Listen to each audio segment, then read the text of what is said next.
আর 2 মাস অপেক্ষা করো, তারপর আমি শুধুই তোমার। এই একটু ধরো তো, কি যেন এসছে। এত রাত্রে তোমার রুমে কি আছে আবার? আমি পাগল হইলাম যে ফুলের রোগ। আরে শাশুড়ি মা হবে হয়তো, তুমি ধরো। আরে কিন্তু শোনো তো। হ্যালো,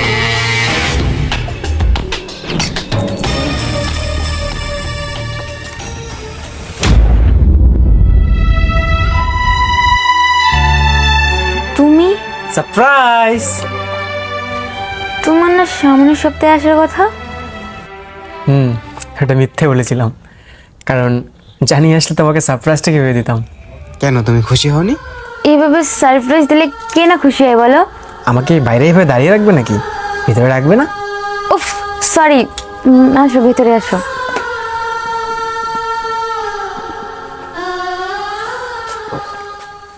তুমি হাত মুখ ধুয়ে টেবিলে বসে পড়ো, আমি খাবার নিয়ে আসছি। মা কোথায়? টেবিলে আছে। আচ্ছা তাড়াতাড়ি আসো। হ্যাঁ, আমার ভীষণ খিদে পেয়েছে কিন্তু। Hello hello. কতক্ষণ থেকে আমি হ্যালো বলছি? আরে একটা প্রবলেম হয়ে গেছে, আমার বর বাড়ি চলে এসেছে। ইয়ার কি মেরো না তো। আমি ইয়ারকে মারছি না, সত্যি বলছি। শোনো, ও যতদিন বাড়িতে আছে তুমি ফোন করো না, কেমন? কিরে, কাউকে না জানিয়ে হঠাৎ করে এভাবে আসলি যে? মা, আমি যে বিল্ডিংটায় কাজ করি, সেই বিল্ডিংটায় কিছু কাগজপত্রের সমস্যার জন্য কোর্ট থেকে কাজটা বন্ধ করে দিয়েছে। আর নতুন কাজ কোথায় পাই, তাই হঠাৎ করে চলে আসলাম। সে কিরে, তাহলে তো তোর ভালোই সমস্যা হয়েছে। না না না মা, সেরকম কোনো সমস্যা হয়নি, তুমি ওসব নিয়ে চিন্তা করো না। পূজা, হ্যাঁ আসছি। শোনো, তুমি ফোন করবে না কিন্তু, কেমন?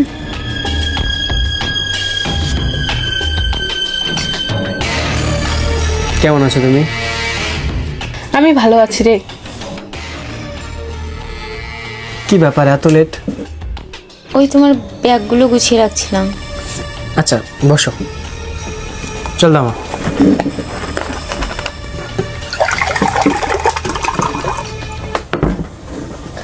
দাও। তুমি কাল থেকে বারবার এইভাবে ফোন করে যাচ্ছ কেন বলো তো? আমি কি করব, তোমার কথা ভীষণ মনে পড়ছিল। আরে মনে পড়ছে জন্য বারবার তুমি এইভাবে ফোন করে যাবে? তুমি কালকে বললাম না আমার হাজবেন্ড এসেছে বাড়িতে। আমি ফোন করবো না তো কি করব? কাল সারা রাত তুমি একটা মানুষের সঙ্গে শুয়ে থাকবে আর আমি চুপ করে থাকবো? আমি কি অন্য মানুষের সাথে ছিলাম নাকি? তুমি মনে হয় ভুলে যাচ্ছ, তুমি আমার জীবনে আসার আগে ও আমার হাজবেন্ড। ও তোমার হাজবেন্ড, তাহলে আমি কে বাল? মুখের ভাষাটা ঠিক করে কথা বলো। আমার মাথাটা এমনি গরম হয়ে আছে, তুমি তার মধ্যে আরো বেশি করে গরম করে দিচ্ছ। ও যতদিন বাড়িতে আছে তুমি আর আমাকে ফোন করবে না। প্লিজ প্লিজ রাগ করো না। শোনো না, আমার না কালকে 10,000 টাকা লাগবে, তোমার হাজবেন্ডের কাছ থেকে এনে দাও না।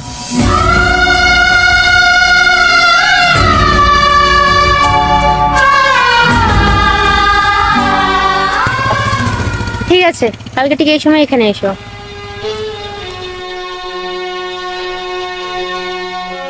যে শখের নারীর জন্য আমি দিনরাত একাকার করে দিয়েছি তাকে সুখে রাখার জন্য, সে শখের নারী আজ অন্য কারো কোলে সুখী। পর মানুষকে বেশি আপন মনে করো তো বুঝবে বুঝবে, আমার মতো করে তুমিও একদিন কাঁদবে। টাকাটা কোথায়? টাকাটা এখানে নেই কেন? কোথায় গেল টাকাটা? উফ, কোথায় টাকাটা? টাকাটা ওখানে নেই পূজা।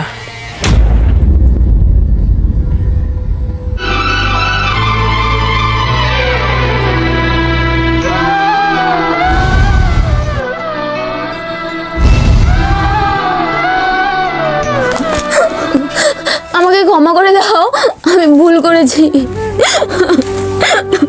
আমি ভুল করেছি। আমার পায়ে পড়ো না পূজা, তোমার জায়গা আমার পায়ে নয়, আমার বুকে।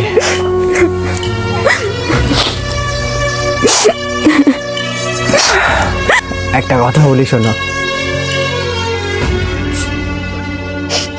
আমাদের মতো ছেলেগুলো বিদেশে কেন পড়ে থাকে জানো? বাড়িতে নিজের বউ বাচ্চাকে সুখে রাখার জন্য। তুমি আমাকে প্রতিদিন বলতে না যে আমি ওখানে কেমন আছি, আর আমি তোমাকে প্রতিদিনই বলতাম যে আমি ভালো আছি। সত্যিটা জানবে, ওখানে আমাকে কুকুরের মতো করে খাটতে হয়, এমনকি নিজের খাবারটুকু নিজেকে রান্না করে খাইতে হয়, তারপরেও মালিকের কুকুরের মতো ব্যবহার।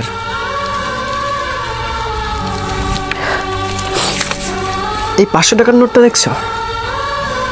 বিশ্বাস করো, এই নোটটা আমাদের ইনকাম করতে সারাদিন কুকুরের মতো করে খাটতে লাগে। আর এত কিছু করার পরেও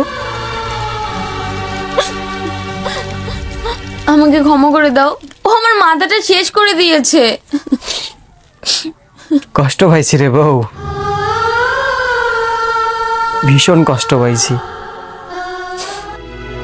তোমার টাকা লাগবে না? এই নাও, এখানে পুরো 10 লাখ টাকা আছে, বাকি টাকা এখানে আছে। আর আমার নামে যতটুকু জমি ছিল আমি সব তোমার নামে করে দিয়েছি। সজল, সজল, আমার এসব কিচ্ছু চাই না, আমার তোমাকে চাই। আমি ভুল করেছি, আমাকে শাস্তি দাও, আমাকে শাস্তি দাও। আমার তোমার সঙ্গে একসঙ্গে থাকাটা আর সম্ভব নয়।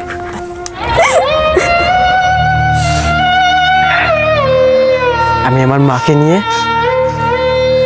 অনেক দূরে চলে যাব। এই নাও ডিভোর্স পেপার, আমি সাইন করে দিয়েছি। ভালো থেকো।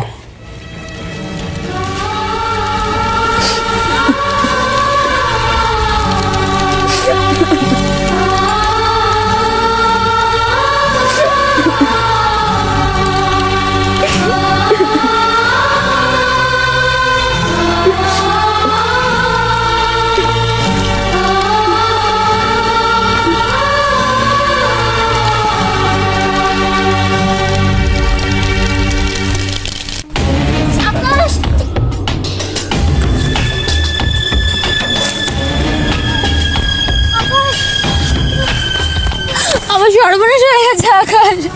কি হয়েছে? সজল আমাকে ছেড়ে দিয়েছে। তুমি বলেছিলে তুমি আমাকে বিয়ে করবে, চলো না আমরা বিয়ে করে দিই। আর তুমি টাকা চেয়েছিলে না, এ নাও, এখানে সব টাকা আছে। আর আর এই জমির কাগজ। আর ও আমাকে ডিভোর্স দিয়েছে। এই দেখো ডিভোর্স পেপার। আমাদেরকে আর বাধা দেওয়ার কেউ নেই, চলো না আমরা বিয়ে করতে, চলো না। বিয়ে? আর তোমাকে? যে নারী নিজের স্বামীকে ছেড়ে আজ আমার কাছে এসেছে, সে কাল আমাকে ছাড়বে না, তার কি গ্যারান্টি আছে? মানে তোমার স্বামীর এত ভালোবাসার পর তুমি তার হতে পারলে না, আমার কি হবে? আমার তো শুধু এই টাকাগুলো চাই। এই নাও তোমার ডিভোর্স পেপার।